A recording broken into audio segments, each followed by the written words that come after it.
Past wounds still a prey of present conflicts. A story of Afghanistan traces how the country has transformed from being a peaceful nation state to now being in a condition of complete chaos. A free Afghanistan enjoyed a prosperous society for all of its citizens, irrespective of any biases. Everyday tasks like education, clothing, traveling, and living your dreams didn't cost you your life. It was not a big deal to sport miniskirts, seek educational opportunities, and travel with freedom and pride.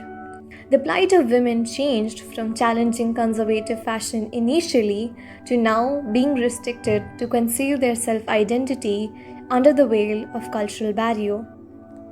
Oh, then, what has changed, you may ask? The colorful lives of Afghan citizens turned into a black and white nightmare. It was the year 1994 when the Taliban emerged in Kandahar, the southern part of Afghanistan. In 1995, it rose to power and simultaneously made the promise of restoring peace in the nation. The Taliban was welcomed by the Afghani citizens in the hope of a better future and healing the wounds of the past. The Afghans were worn out by the continuous years of drought, famine, and war.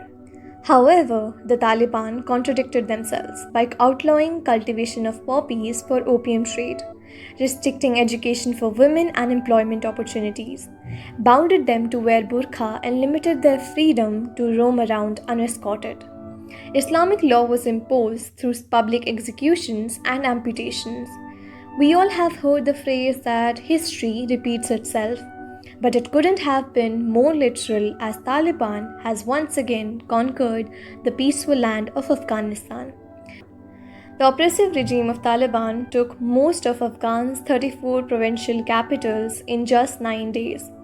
On the bright sunny afternoon of August 14, 2021, Taliban took control of Azadabad, the capital of Kunar. Simultaneously, President of Afghanistan, Ashraf Ghani, addressed the nation that consultations are taking place to end the fight and called for rebirth of armed forces. Later, Mazar-e-Sharif, the capital of Northern Balkh province, lost to the Taliban after a tough fight. It was followed by a formal statement by the Taliban spokesman, Zabihullah Mujahid, where he announced that they have successfully captured Afghan's fourth largest city. On the same day as the Taliban came closer to Kabul, the Afghan capital, US President Joe Biden permitted another 1,000 troops to help in the evacuation of US personnel and other allies from Kabul.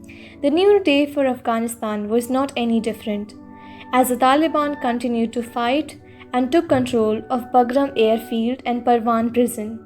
The spokesman of Taliban, Mr. Mujahid, announced that they have also set free Parwan prison's captives as they included 5,000 high-value Taliban prisoners who served as a powerful base for the US-led foreign military mission in the territory of Afghanistan. Later, they reached Kabul, stating that they await a peaceful transfer of power. On the same day, Secretary of US said that it is evacuating its remaining personnel from Kabul.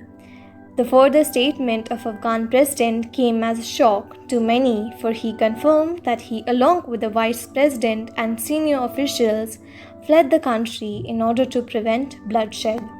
On the other hand, top members from the Taliban Military Commission visited Presidential Palace in Kabul and positioned themselves at major positions in the city, saying that they have been asked to guard security posts to prevent chaos and looting after Afghan forces disowned them. The deputy chief and co-founder of Taliban, Mullah Abdul Ghani Baradar, stated, "I am here to announce that we are responsible for your lives and all that pertain to everyday living, and to convince you that we will provide everything to make your lives better." After the statement, majority of countries asked for all parties in Afghanistan to permit those who wish to leave the country. On August 16, thousands of Afghanis gathered at the international airport situated in Kabul to flee from Taliban-controlled Afghanistan. However, they were welcomed by gunshots fired by US military soldiers. A video of the same incident went viral on social media where Afghanis could be spotted clinging on the US military aircraft, and another video also went viral where a person was seen falling from the US military aircraft mid-air. On the same day, US President Joe Biden announced that US military forces will withdraw from Afghanistan, adding, American troops cannot and should not be fighting in a war and dying in a war that Afghan forces are not willing to fight for themselves. At the dawn of August 17, India ordered evacuation of its 140 personnel from Kabul on a flight. On the same day, Taliban announced that within the Islamic law, they will respect women's rights and promise to constitute an inclusive Islamic government. Did Taliban keep its vows? On August 26, more than 95 Afghans and 13 US troops were killed after there was a twin suicide bomb attack outside the Kabul airport. Later, Islamic State group took the responsibility for all the killing that happened that day. In a first protest of its kind since Kabul came under the control of Afghanistan, videos emerged showing women protesting and demanding equal rights, which previously the Taliban had promised for. On the occasion of country's Independence Day, several other protests happened all around the country against the oppressive rule of the Taliban. A New York Times reporter who was covering the protest stated, "It was a remarkable display of defiance. It was also further evidence that while tens of thousands are now seeking escape, there were many more left behind and determined to have a voice in the kind of a country in which they live." On the other hand, in Panjshir Valley of Kabul, anti-Taliban guerrilla movements began under the leadership of Ahmad Massoud, who is the son of Ahmad Shah Massoud, the main leader of Afghanistan's anti-Soviet resistance held in 1980s, who got killed in 2001 while protesting against Taliban Al-Qaeda. A meeting was hosted which was chaired by senior members of the ousted government, where Amrullah Saleh declared himself the caretaker president. He tweeted, "I will never, ever and under no circumstances bow to the Taliban terrorists. I will never betray the soul and legacy of my hero, Ahmad Shah Massoud, the commander, the legend and the guide." The Taliban also overtook Panjshir, the area which earlier played an important role in Afghanistan's military history because of its geographical position. After the brutal takeover of Afghanistan by the Taliban regime, the women of the country who lived peacefully suffered the most. They were kidnapped, raped, and even married against their will. Taliban enacted regulations that shackled women in every manner conceivable and deprived them of their independence. A Taliban spokesperson, Mujahid, talking about women in media, said, "Taliban are committed to providing women with their rights based on Islam. Women can work in health sector and other sectors where they are needed. There will be no discrimination against women." However, Shabnam Khan Davran, an anchor at Radio Television Afghanistan, contradicted Mujahid's statement as she stated that she wasn't allowed to work. She said, "I wanted to return to work, but unfortunately, they did not allow me to work. They told me that the regime has changed and you cannot work." Afghan women believe that under the Taliban control and their interpretation of Sharia, they will be unable to work and that their daughters will be barred from attending school.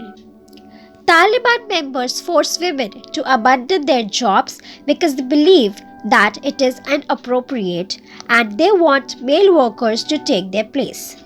Taliban has ordered that Afghanistan women can only study in a university where rooms are segregated for both the genders and made compulsory for women to wear Islamic clothes. Afghan women were forced to marry off in order to be considered eligible to escape the country.